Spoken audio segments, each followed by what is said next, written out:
maybe you play handpan music, or you do like, you know, sound baths, but it may be a detail just for some of you. On an overall level, I feel like this is guidance that you should really sort of lose yourself in sound and sounds of beautiful music, soothing music, spiritual music, shamanic music I'm hearing as well, or sounds of nature, as the card mentions. And your last one is release judgment, number 51.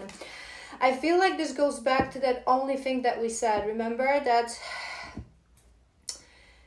yes, you're moving, yes, you're okay, you're holding your ground. He came in, he said certain things, right? It didn't didn't feel like he's in his divine masculine, so you went back to your life, you went on with your life.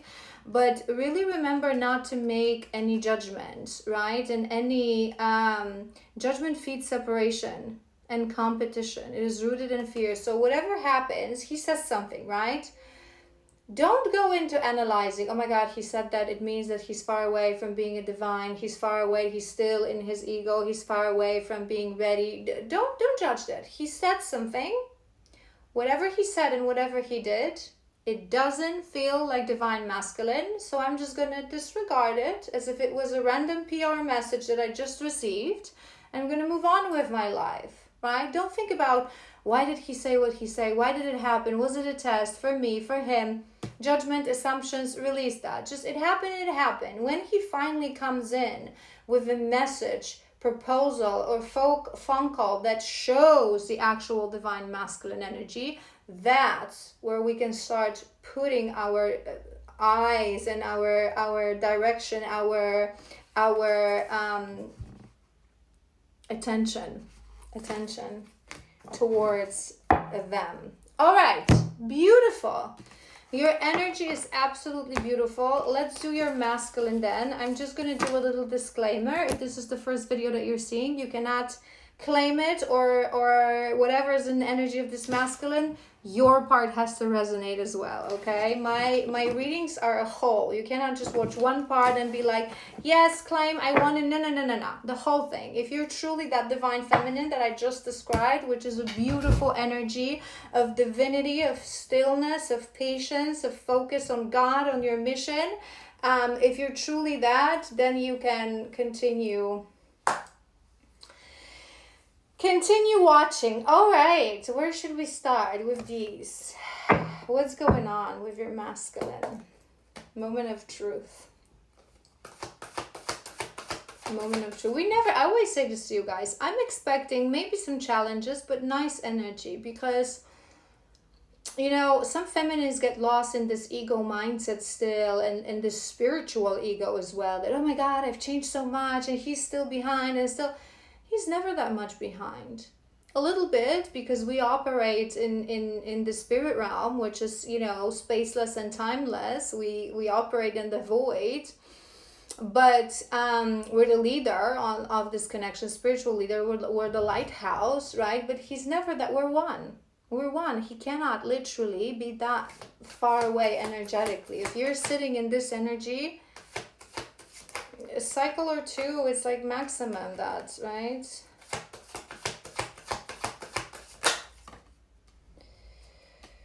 All right. I'm looking at the colors. Hold on. Sorry, I was really uncomfortable. I'm looking at the colors of those cards. They feel very earthly, which is making me feel like grounded. But maybe also he is an earth sign. It's coming to my mind. All right, we have some good news and some not so good news, so we'll see. We have perspective and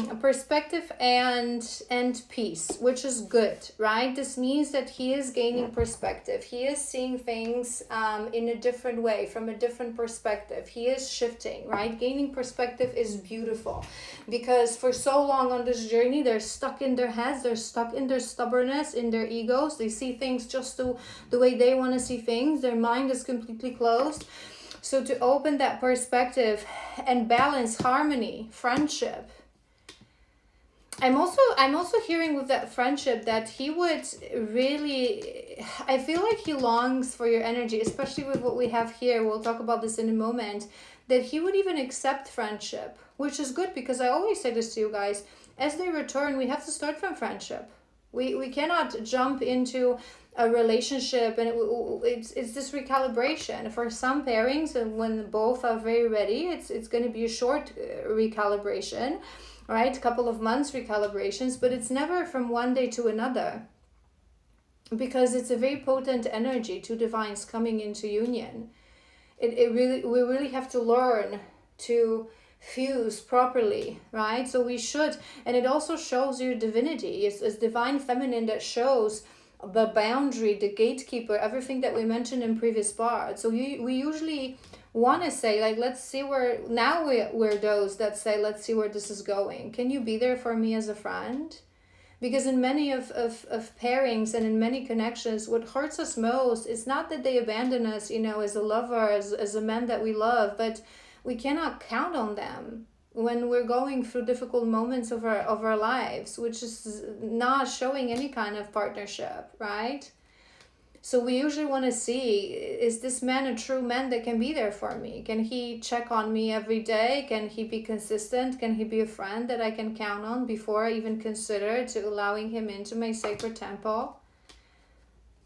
Maybe he feels that, maybe he's ready for that, but he's balanced, and there's balance and harmony in his energy, which is good, right? He gained perspective. We have seduction as well, but I feel like I was hearing with this one that he's very seduced with your energy, very magnetized. What do I always say to you guys? When we detach, when we are in, it is exactly that. If you are not yet there as a divine feminine, watch the previous part and it will show you exactly where you're supposed to be when you're ready for union.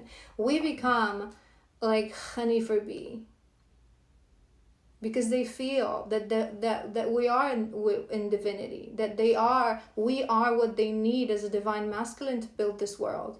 We will be the value keeper. We will be the gatekeeper. We will be the one that will hold standards, that will always look towards God first, that won't walk on eggshells, that will set the spiritual direction, the spiritual inspiration, that will, more than anything, will never take away their freedom. We have heartbroken. Aw, poor little masculine. It's like sometimes they know that it's not going to be that easy deep down, but then they reach out and they hope that that we're going to run to them straight into their arms, right? Oh my God, I've been waiting for you like all these years. It's cute. And I'm not really liking this one, you guys. 808 again. Maybe you're seeing a lot of 808. Bitterness, resentment, anger. Maybe in those moments of check-in and conversation and reunion that you had, he came in vulnerable with a different perspective, sort of humble, right? And you pushed back a little bit. You said something maybe in a tone of, let's see where this is going, right? And he got triggered, and maybe he even got a little bit reactive, like a little bit, no, you don't want it, you don't have time for me, right? Or maybe a little bit angry. Maybe he said certain things, and that's that talk conversation card that you had that made you feel like, no, I ain't gonna deal with that because it ain't divine, and all my life right now is divine. Perspective.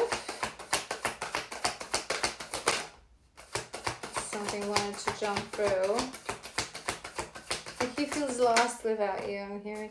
The dragonfly. Change and transformation. That's beautiful. And that's his first row. That's his leading energy. He gained perspective. He changed. Watching. There's a perception word here as well. So perception is is important. Maybe he even mentioned this to you as a detail, that you know that I have a completely different perspective. I'm seeing things differently. I didn't know certain things. I didn't notice. You know, I was in the wrong place in my life. I couldn't see things for what they were. But I feel like he would have his eyes on you.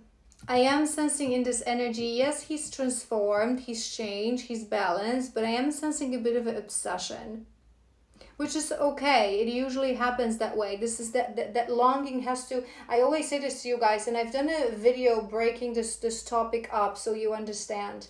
Tables have to turn, right? We have to change from chaser and runner, from avoidant and anxious. It has to change, but it's not going to change 100%, right? Because we've healed throughout the years. If we're ready for union, it's because we've healed. So it's not like he's going to be chasing you like a crazy stalker, and then you're going to be like avoiding like your fear of, you know, commitment like he was, right? No.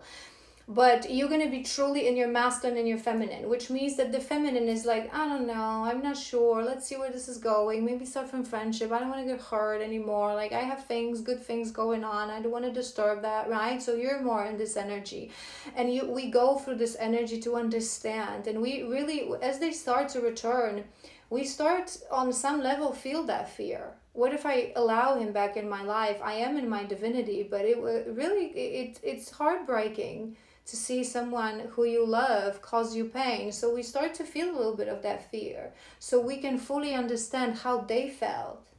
And they have to enter in that heartbreak and longing and obsessive energy, so they can understand how it feels when a person that you love doesn't respond to your text, when a person that you love doesn't put you as a priority.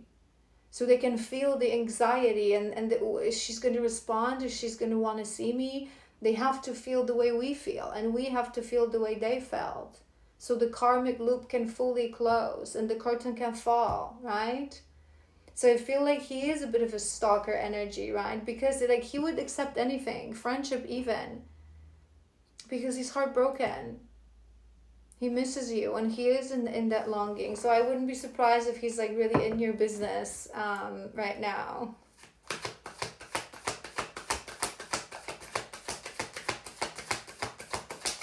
Seduction. Love call. Love call. Love call. He's not gone from your energy. He's not going to go back into separation. We'll tap into his true energy. And like I say to you guys, it may be when the masculine is ready, right? He breaks no contact. He breaks separation. He does something. He either calls you or sends you a text, right? And it's always some sort of a test for us as feminines. They subconsciously test us. Are we going to react the way we would react years ago? Or we fully changed, we fully transformed? And you change and you transform. So you reacted differently. You reacted with maturity, with your divinity, standing in your feminine energy, right? So from that moment, this recalibration process it can start. And usually if he can still disappear for a week or two, sometimes even a month or two, but if he finds it in him to return back and reach out again within like next 2 months, if it gets longer, I feel like 2 months, 2.5 months, it means we're going to be back into separation for another rodeo, for another cycle of healing, right? Which may have nothing to do with your readiness, but with his readiness, and you have to continue to stand as a lighthouse. But if he's truly ready to start healing together, to start recalibrating, walking towards union, within that period from the first contact of like to 2 months, he'll reach out again, and then maybe something will happen, and again he'll disappear a month or 2 weeks, and it can be this in and out still as we gradually build towards he has to anchor himself in his divinity as well. So I feel like he's constantly thinking about this. So he's not gone. He's gonna reach out. He's gonna reach out again. Heartbroken.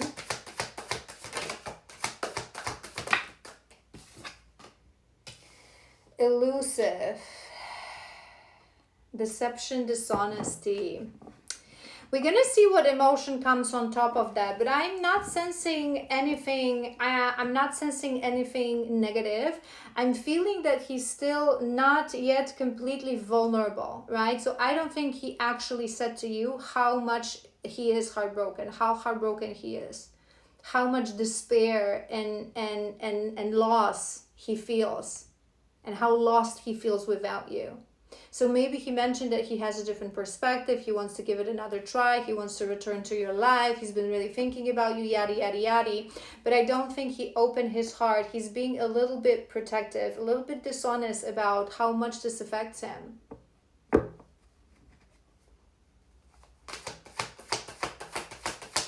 Which is not the best thing, right? Because true men, they have to learn vulnerability. If you cannot be vulnerable with, with your feminine. We have old school, you had the same card. Again, we're going to see what emotions falls on top of that. But I'm actually hearing that he's mindful of it. So you did trigger him. You did trigger some sort of aggression, resentment, reactiveness. But he's now aware of this pattern. He's thinking in the past. It's like he wants to react differently, right? So which is the key to success, because people who don't change are people who are not aware of their patterns. They keep repeating them on an autopilot, and they think that it's all good and it's all okay. Why am I so itchy here? Maybe you're itchy like in your chest. All right, let's see his emotion. Perspective dragonfly.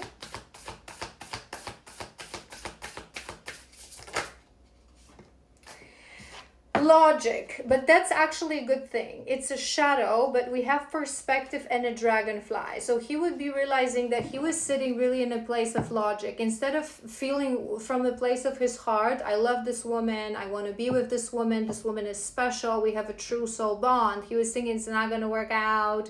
It doesn't make sense. Maybe he was, the masculines, they often go back to the societal issues that we have. There's always societal issue in the pairing, be it age gap, that you as a woman, you're significantly older. And again, when I say significantly, I don't mean like 2-3 years. I mean like minimum like six plus years, right? Maybe you were in a different financial status, different cultures, different religions oftentimes. So it is a logical mind, because it's all conditioning. It's everything that I've just mentioned: age gap, money, religion, culture, language, different country, different family setting, different education. It's all things that belong to the ego. It's not something that comes with a soul. In a true divine pairings, we teach people soul kind of love. We are here to teach others to find their soulmates. We are messengers of love. We're gods and goddesses of love. We're here to teach people love and Christ consciousness. So I think like he's realizing that he was thinking from a perspective. When we are healed, we accept that our mind is a powerful tool. However, the mind knows no other world than this earth. The soul has traveled through worlds, realms, timelines, and lifetimes. Once you remember that, it is only logical to allow the soul to lead the way. And you have that card, that dragonfly, that you master the mind as well. You led the way for mastering your mind. You allowed him to think, see a bigger picture, to expand his consciousness from a place of ego, which is beautiful.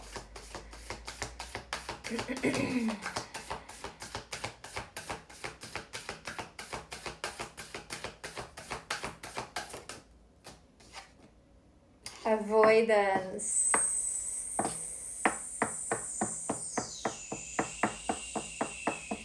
We have transformation on the bottom of the deck. I'm hearing two things with that.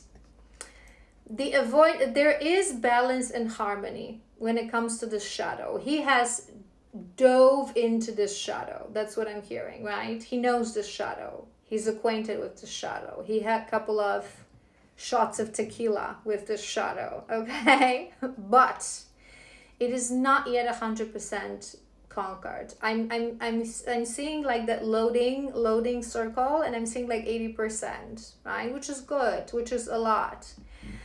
But I feel like this is the stalking. You know how we always say this about our masculines. they are not present in separation in our life, but they always keep tabs on us. They watch us, they stalk us, right?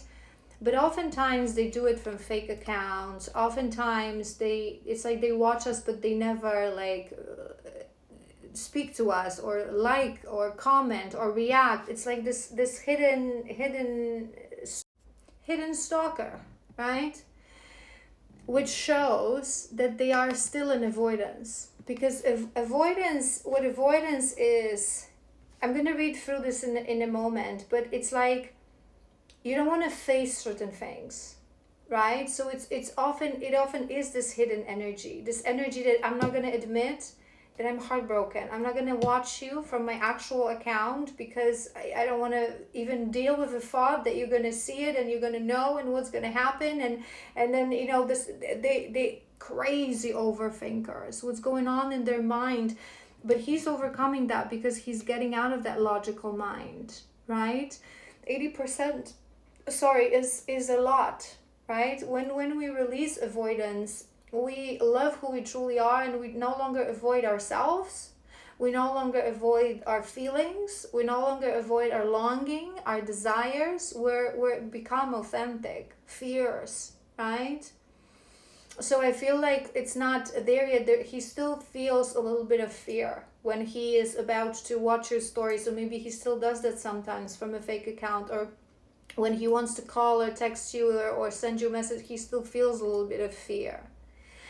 Avoidance is a subconscious behavioral pattern. It's no longer subconscious for him, caused by physical or emotional abandonment or rejection. It's a trickster shadow that makes us believe that we're being strong and that we're courageously put in boundaries whenever we feel uncomfortable. I always say this to you guys. People who have avoidance, they just think that they have boundaries. I'm going to disappear from her life and I'm going to ghost her because I don't feel like talking to her and I have boundaries, right? Whenever we feel... In reality, it's a paralyzing fear of vulnerability, love, commitment, and deep connections. I'm going to read that to you again because we're still 20% missing. In reality, it's paralyzing fear of vulnerability, love, commitment, and deep connections. But he is conscious of it. He cannot be vulnerable and tell you that he's heartbroken. He cannot admit how much he's in longing, how much he's obsessed with you. He doesn't want you to see how much he just wants to be in your energy because he's still a little bit in that avoidance. Healing avoidance starts from no longer avoiding the voice of truth within, facing our shadows, fears, and consciously and lovingly accepting ourselves for who we are. Exactly what I said. You no longer have to be in hiding because you know that you're beautiful and there's nothing to hide. When we heal, we recognize the pattern and understand its root cause. We become aware of our fears and we open for experiencing life on a deeper level. We allow ourselves to follow our dreams and passions. We accept destined opportunities and connections, giving our all with courage and trust. He's not just ready to give completely his all because he's still afraid to get burned, to be heartbroken, to be disappointed again. But I always say this to you guys. People who go into avoidance, right? It to an outside observer, it seems like anxious people are more wounded and avoidant are more, but in reality, it's avoidance and anxiety, right? Initiates, runner chaser, it initiates from the same wound, abandonment and rejection trauma in childhood and early age, right? But those that go into avoidance instead of anxiety, it's usually because they're such sensitive souls. They have such sensitive hearts. This is why men are more prone to go into avoidance, because men receive through their hearts. It's their most vulnerable chakra point, energy point, right? So when their heart is broken, they don't know how to deal with this pain because they receive through their hearts. Now they don't know how to receive. So they lock their heart and they're just afraid. This is why, with the honey from the heart of true divine feminine can help to heal that. That's why I said to you, release that judgment and assumption. Be the lighthouse for him. It doesn't mean, accept BS or accept in him in his life when he's not ready, but be that friend. His poor little heart. My poor little masculines. Aww. Love. Oh my God, love. I'm gonna start crying. You had love too. But for him, to you, it was like at the end of your spread. And this is the triangle, you guys. Our love is divided always between our masculine and between God. It has to be. His love is fully focused on us. That's why I always say to you guys, how the masculine's love is uncanny. True divine masculine, there's nothing as fierce and as strong as their love once they are in their divinity. Their poor little hearts. They just have to be ready to handle it. Determination. He has love in the center of his spread, on top of his passion for you and that love call. All he can think about is how much he loves you. Love is creation. Love is the warrior. Love asks for nothing. It only wants to give. Love is the bridge that connects physical existence to higher realms. True love is unconditional. It is the frequency of the universe, of our souls. Love is a vibration, not just a romantic emotion. It is not something we feel. It is something that we embody. When it is present within us, we show love towards all. Ourselves, this world, people, all living things. We approach things with kindness, compassion, and forgiveness. You embody this energy already, and you will get him there until the love is stronger than the fear. Let's see about the heartbroken and elusive. I wish I don't see a shadow here. Let's see. Awakening! Shut the front door! Awakening. Maybe his Satori is near. Woo! When they go for their Satori, it's like done deal. You're not going to get rid of them. Because the longing is going to take over. It's the love, the longing, the desire, it's all going to be stronger than the small little tiny fear. Because now they'll fully understand. So maybe he is, approaching that moment. But it means that he is awakening and blocking. So maybe he is releasing, blockages around the throat chakra to talk about his feelings, how heartbroken he is, to be a little bit more vulnerable with you. That's the most beautiful card that you could have on top of that, because I was a little bit worried that he's still hiding something. But there is a little bit of that energy that he's hiding, right? He's holding his cards close to his chest. He's not showing how much he wants to see you, how much he wants to see what's going on in your life, how much he wants to return, how much he longs, how much he loves, how heartbroken he is. He has to be ready to say it out loud, to be vulnerable, and maybe that's what despairing you need. For him to stand in front of you like, I cannot go on without you, I cannot breathe. How am I supposed to breathe without air? So, oh my God, that's card number 1. He has soul, he has awakening, he has love. That's on top of that bitterness. He's overcoming that. He's realizing that pattern. He's breaking that pattern. He's gonna be back. He's gonna be back. Jealousy at the bottom of the deck. Maybe he's a bit of a jealous person. Let's see. Let's see. Let's do 3 cards from this deck for him as well to confirm his energy.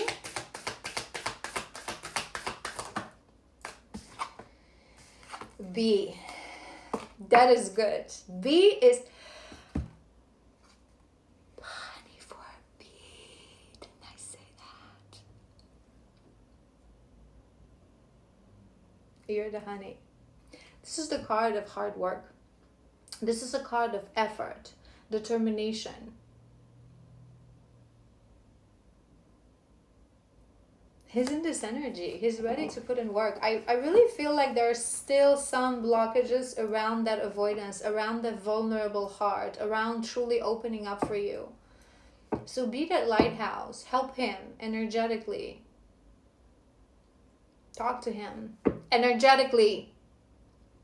When he reaches out, focus on creating. I always say this to you guys, divine feminine, divine masculine union. When we talk about these things, it's a little bit like the physiology of our bodies, right? So we have the egg and we have a little swimmer. In order for the swimmer to be able to break through, he needs perseverance, he needs consistency, he needs strength. It's the masculine energy, it's the core of the